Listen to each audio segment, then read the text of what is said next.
On April 20, 2010, the Deepwater Horizon oil rig stood in the Gulf of Mexico, drilling one of the deepest wells in history.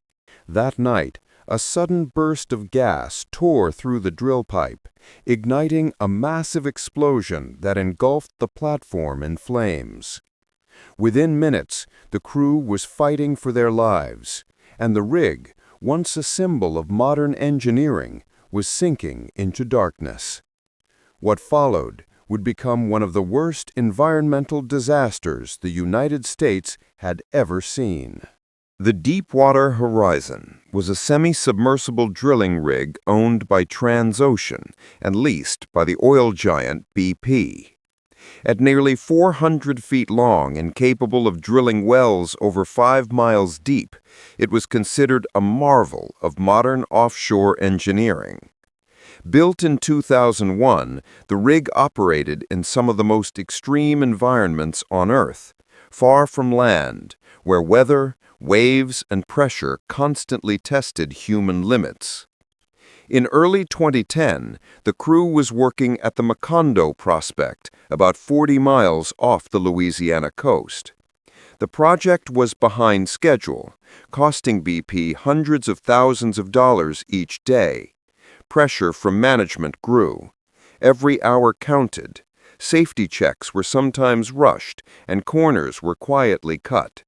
It wasn't unusual in offshore drilling. Time was money, and the line between safe and risky could blur quickly. Despite the risks, the Deepwater Horizon had a reputation for being tough and dependable. It had survived hurricanes and handled high-pressure wells before. The crew was experienced, many of them veterans who had worked together for years.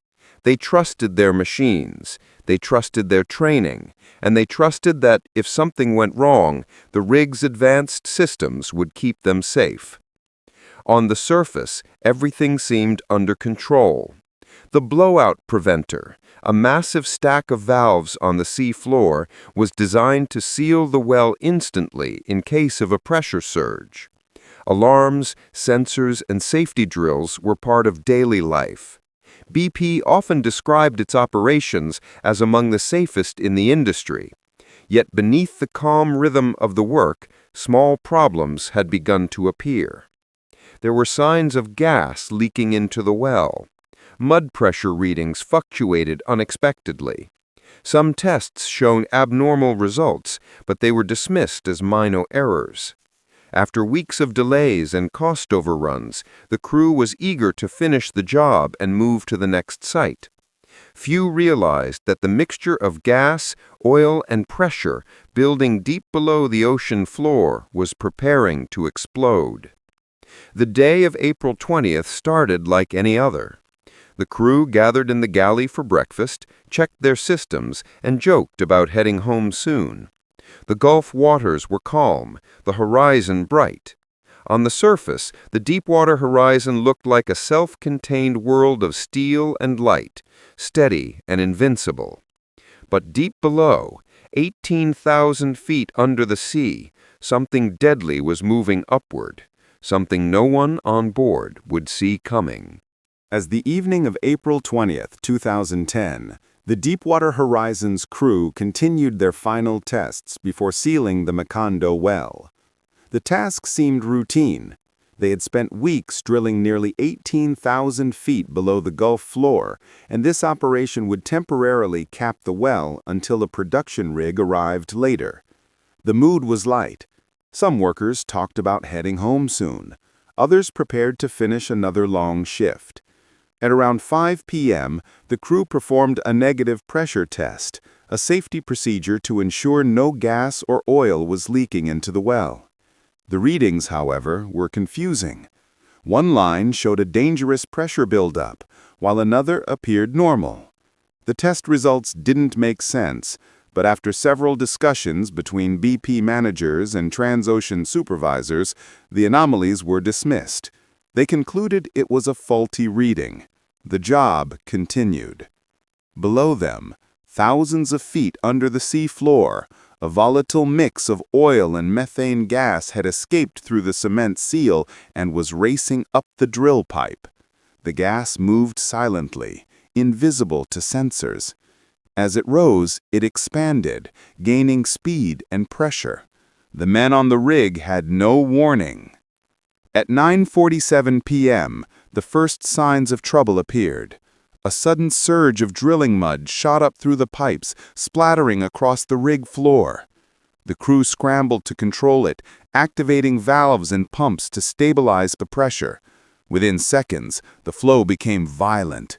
Mud and seawater burst upward with a deafening roar. The gas had reached the surface. At 9:49 p.m., the gas ignited. A massive fireball erupted from the center of the rig, lighting up the night sky. Flames leapt hundreds of feet high, engulfing the derrick in seconds. The blast shattered glass, tore metal, and sent men flying. Power systems failed instantly. Darkness mixed with fire and smoke. Panic spread through the corridors. Workers rushed to emergency stations, trying to locate missing crew members. Some leapt into the ocean to escape the heat. Others stayed behind to help control systems manually, hoping to activate the blowout preventer, an enormous device on the sea floor meant to cut the pipe and seal the well. But no command signals reached it. The system was unresponsive. On the bridge, the officers tried to send out Mayday calls. "Mayday! Mayday! Deepwater Horizon! We have an explosion and fire!" Their voices were steady but urgent. Coast Guard stations across the Gulf picked up the call. Rescue helicopters and boats began mobilizing immediately. Meanwhile, on the rig, chaos reigned. Thick black smoke filled the air.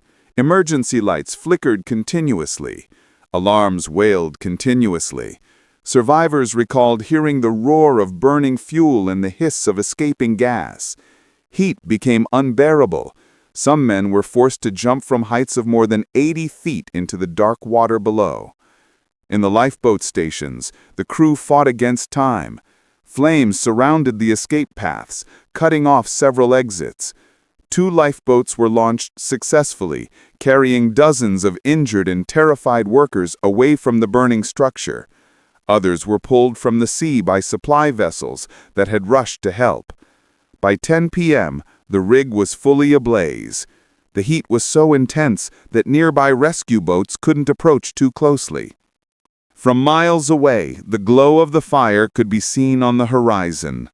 Those who escaped watched in silence, listening to explosions echo across the water as fuel tanks ruptured one after another. Over the next several hours, the Coast Guard coordinated one of the largest maritime rescues in recent history. They picked up 115 survivors out of a total crew of 126. 11 men were missing, presumed trapped somewhere within the inferno. Despite repeated searches, no one found them alive.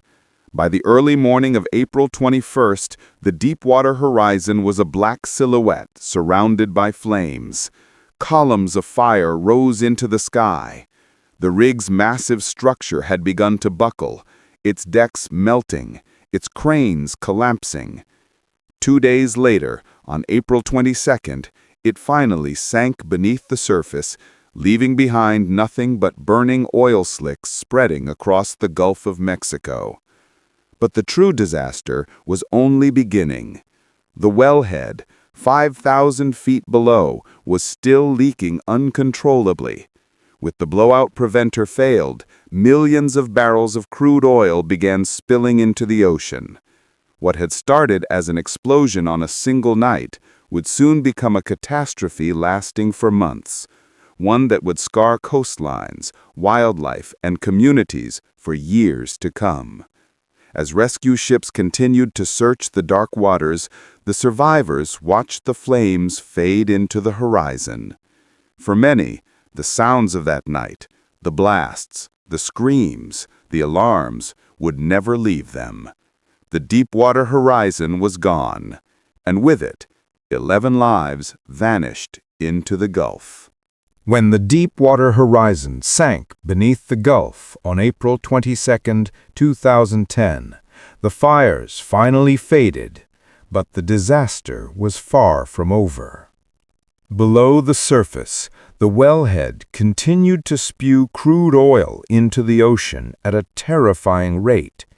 Each day, tens of thousands of barrels escaped, turning the blue waters of the Gulf into a vast black stain. For 87 days, the spill raged out of control. Efforts to cap the well failed repeatedly. Remotely operated submarines tried to activate the blowout preventer, but its hydraulic systems were damaged beyond repair. Massive domes were lowered into the sea, only to clog with ice. The slick spread across thousands of square miles, reaching the coasts of Louisiana, Mississippi, Alabama, and Florida. Beaches turned black. Dead fish and birds washed ashore, their bodies coated in oil. 11 workers had died in the initial explosion, but the true scale of loss stretched far beyond the rig. Entire ecosystems were suffocating. Fishermen watched their livelihoods vanish overnight. The air smelled of petroleum for weeks. Scientists would later call it the largest marine oil spill in U.S. history. Over 130 million gallons released into the sea. Public outrage grew quickly. The media called it America's worst environmental catastrophe. BP executives faced questioning before Congress, where lawmakers demanded answers.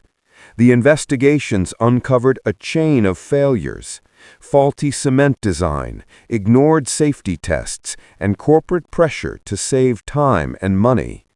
The phrase systemic negligence appeared in nearly every report.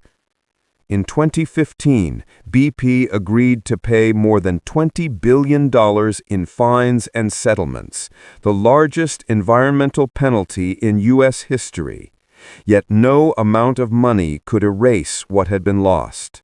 For years, oil continued washing up along the Gulf Coast. Some marine species never fully recovered. For the families of the 11 men killed, the grief never faded. Their names were engraved on memorials along the shoreline, a quiet reminder of the night the ocean caught fire. Survivors testified in hearings, recalling explosions, screams, and the helplessness of watching the rig disappear beneath the waves. The Deepwater Horizon disaster changed offshore drilling forever. New regulations demanded stricter safety systems and independent inspections, but for many, the question lingered. If one of the most advanced rigs in the world could fail so completely, how safe was any of it, really? The Gulf eventually healed, at least on the surface, but beneath the calm waters, traces of oil remained, hidden in the sand, in coral, in the DNA of marine life. What had started as a single spark on a quiet April night had left a scar stretching across generations.